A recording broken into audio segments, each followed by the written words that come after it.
ગામની પસંદગી કેન્દ્ર સરકારના ગ્રામ પંચાયત સ્પેશિયલ ડેવલપમેન્ટ પ્લાન અંતર્ગત કરવામાં આવી છે।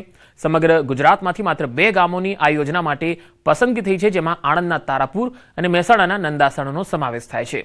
સેપ્ટ યુનિવર્સિટીના સહયોગથી ગામનો 5 વર્ષનો રોડમેપ તૈયાર કરવામાં આવ્યો છે, જેમાં નંદાસણને આધુનિક શાળાઓ, સ્કિલ ડેવલપમેન્ટ સેન્ટર અને સોલાર સુવિધાઓથી સજ્જ કરી એક મોડલ વિલેજ બનાવાશે।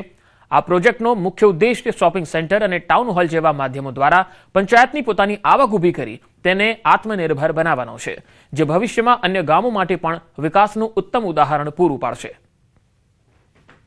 જીપીએસડીપી અંતર્ગત સ્થાનિક જરૂરિયાત અને પ્રાથમિકતાના આધારે 5 વર્ષનો એક્શન પ્લાન તૈયાર કરવાનો છે, જેમાં આર્થિક વૃદ્ધિ અને સામાજિક ન્યાયને પ્રાધાન્ય આપવામાં આવશે।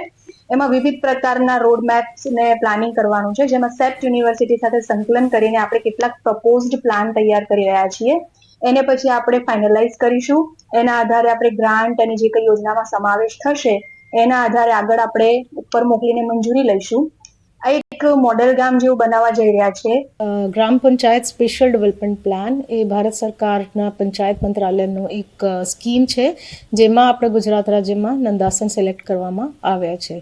સો એમાં જો ગ્રામ પંચાયત ડેવલપમેન્ટ પ્લાન બનાવવામાં આવે છે, સો એને કેવી રીતે આપણે ફેસિલિટીઝ પૂરી પાડી શકીએ અને એક મોડેલ ગાંવ જેવું બનાવી શકીએ, તો એવા પ્રયાસો સાથે એ પ્લાનિંગ થઈ રહી છે।